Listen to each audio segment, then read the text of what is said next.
It's a National Sons Day, National Sun Appreciation Day, and he would like, and it's not right there. and I said I'll buy you some ice cream, but he'd much prefer a fizz drink. So for National Sons Day, he's coming for a fizzy, and we'll see what fizzy he would like to thirst quench with.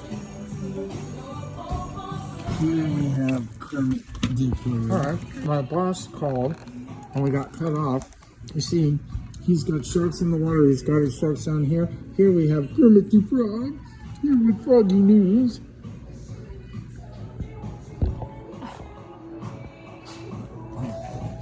We got some popcorn in there, and we are at Fizz.